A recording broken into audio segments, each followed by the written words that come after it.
दोस्तों, इतिहास में कई ऐसी घटनाएं रही हैं जिसके बारे में कई बातें कही जाती हैं। इन घटनाओं से जुड़ा सटीक सत्य कोई नहीं जानता, इसलिए इन्हें रहस्य मान लिया जाता है। ये रहस्यमयी कहानियां भारत ही नहीं बल्कि सभी देशों में घटती हैं। ऐसी ही रहस्यमयी कहानी है मिस्र की दुनिया की। दुनिया के लिए मिस्र हमेशा से ही रहस्यमय रहा है। यहाँ से जुड़ी कई कहानियों पर रिसर्च हो चुकी है, लेकिन फिर भी सटीक तौर पर कई कहानियों की सच्चाई का पता नहीं लग पाया है। और उन कहानियों में से एक कहानी ये भी है कि मिस्र की सभ्यता प्राचीन समय में आज के दौर से भी ज्यादा मॉडर्न थी, तो वो आखिर कैसे लुप्त हो गई। आज के वीडियो में हम आपको मिस्र और उसके पिरामिड्स में दफन उन रहस्यों के बारे में बताने जा रहे हैं जो आज हमारे प्लेनेट के पूरे इतिहास को ही चुनौती दे रहे हैं। दोस्तों, इस रहस्यमयी सफर की शुरुआत करने से पहले आपसे रिक्वेस्ट है कि हमारे चैनल को सब्सक्राइब करके साथ वाले बेल आइकन को जरूर ऑन कर लें। दोस्तों, यूं तो इन ग्रेट पिरामिड्स को बनाना अपने आप में ही एक बहुत बड़ी उपलब्धि थी, लेकिन इन महान पिरामिड्स को बनाने में निर्माताओं के द्वारा कई अद्भुत कारनामों को अंजाम दिया गया था। दोस्तों, सबसे पहले पिरामिड्स के निर्माताओं ने पिरामिड्स के बेस के लिए 6000 हेक्टेयर की पथरीली जमीन को काटकर समतल किया और पिरामिड्स को बनाने के लिए अलग अलग आकार के पत्थरों को जोड़ना शुरू किया। एक पत्थर का भार एक कार जितना था।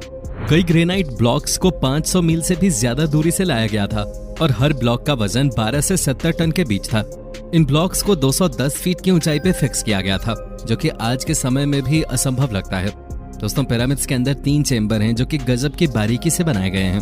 पिरामिड्स के अंदर निर्माताओं ने ठोस पत्थरों को काटकर एक रास्ता बनाया है जिसे ग्रैंड गैलरी भी कहा जाता है, जो 300 फीट लंबा और 3 फीट चौड़ा है। दोस्तों, पिरामिड्स को बनाने में लगभग 23 लाख से ज्यादा पत्थरों का इस्तेमाल हुआ था। शेप और साइज में ये पत्थर एक दूसरे से बिल्कुल अलग थे। ऐसे में एक्यूरेट शेप के स्ट्रक्चर को बनाना और भी ज्यादा मुश्किल हो जाता है। दोस्तों, अब बात करें पिरामिड्स की पोजीशन की, तो आपको बता दें पिरामिड्स की पोजीशन एकदम सटीक है। यह उत्तर दिशा में 1 डिग्री के 500वें हिस्से में स्थित है, जबकि ये तकनीक हमने हाल ही में सीखी है। हमने ऐसा करना 17वीं शताब्दी में सीखा था, जबकि मिस्रवासी हमसे हजारों साल पहले इस तकनीक का इस्तेमाल कर चुके हैं। हमारी इमारतें आज भी इतनी सटीक नहीं हैं जितने सटीक मिस्र के पिरामिड्स हैं। दोस्तों, ग्रेट पिरामिड्स की मजबूती का अंदाजा आप इसी बात से लगा सकते हैं। जब 12वीं सदी में कुर्दिश राजा अल अजीज और मिस्र के दूसरे अयूबिद सुल्तान ने गीजा के पिरामिड्स को नष्ट करने की कोशिश की थी, जिसके लिए उन्होंने अपनी पूरी सेना को पिरामिड्स को गिराने के काम पर लगा दिया था। लेकिन हजारों सैनिकों के दिन रात मेहनत के बावजूद वो पिरामिड्स को मामूली रूप से ही तोड़ पाए थे।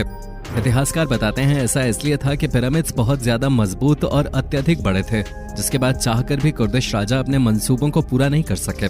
दोस्तों, भले ही वो अपने मंसूबों को पूरा नहीं कर सके, लेकिन उन्होंने पिरामिड्स को कुछ ऐसे दाग जरूर दे दिए जिन्हें आज भी पिरामिड्स पर देखा जा सकता है। दोस्तों, पिरामिड्स की वास्तव में 8 साइड्स हैं। आपको बता दें कि 4 साइड्स के मुकाबले 8 साइड्स के पिरामिड्स को बनाना और भी ज्यादा जटिल हो जाता है, लेकिन पिरामिड्स की 8 साइड्स एक स्पेशल एंगल से ही दिखाई देती हैं। दोस्तों, मिस्र वासियों ने पिरामिड्स को बहुत ही तेजी से बना लिया था। मिस्र के विशेषज्ञों का मानना है कि पिरामिड्स को बनाने में सिर्फ 23 साल ही लगे थे। लेकिन सोचने वाली बात तो यह है कि पिरामिड्स को बनाने में लगभग 23 लाख ब्लॉक्स का इस्तेमाल हुआ था, और अगर उन्होंने 12 घंटे के शिफ्ट में साल के 365 दिन भी काम किया होगा, तो उन्हें हर पत्थर को खदान से काटने, उठाने और उसे सही स्थान तक पहुंचाने में सिर्फ 2.5 मिनट का ही समय मिलेगा। दोस्तों, उस जमाने में मिस्र वासियों के पास न तो पहिए थे और न ही स्टील। ये जानकर हैरानी होती है कि पिरामिड्स को सिर्फ कॉपर की छेनियों, स्टोन हैमर और रस्सियों की सहायता से ही बनाया गया था। दोस्तों, कई विशेषज्ञों ने पिरामिड्स के आर्किटेक्चर पे बहुत ही ध्यान से अध्ययन किया। उन्होंने पाया कि पिरामिड्स की दीवारों के ब्लॉक्स को आपस में इतनी बारीकी से जोड़ा गया था कि उसमें एक रेजर ब्लेड भी नहीं जा सकता था। इसके अलावा पिरामिड्स में कुछ ब्लॉक्स को इस तरह फिक्स किया गया है कि उनकी शेप और साइज दीवार की दूसरी तरफ के ब्लॉक्स की हुबहू मिरर इमेज है। इस तरह की तकनीक के पीछे कोई ना कोई वजह जरूर थे। वास्तव में अगर आपको ऐसी इमारत बनानी है जो काफी मजबूत हो, तो उसे हेट्रोजेनस शेप में बनाना होता है, और पिरामिड्स के निर्माता इस तकनीक को भली भांति जानते थे। यानी कि 4000 साल पहले मिस्रवासी जानते थे कि भूकंप प्रतिरोधी इमारत कैसे बनाई जाती है। दोस्तों, प्राचीन मिस्र की लिपि को हिरोग्लिफ्स कहा जाता है, और इस इमेज में आप जो हिरोग्लिफ्स देख रहे हैं, ये अब तक के सबसे रहस्यमयी और विवादित हिरोग्लिफ्स हैं।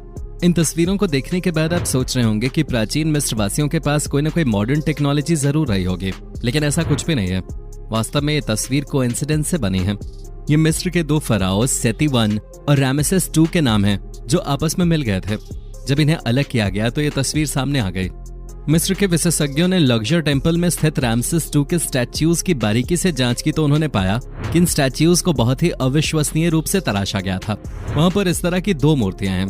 जब इन दो मूर्तियों की पिक्चर को एक दूसरे के ऊपर रखा गया तब वैज्ञानिकों ने पाया कि ये दोनों मूर्तियां एक दूसरे की कार्बन कॉपी थी। ये मूर्तियां जियोमेट्रिकली परफेक्ट थीं। आज की आधुनिक तकनीक का इस्तेमाल करके भी ऐसी प्रतिमाएं बनाना नामुमकिन है।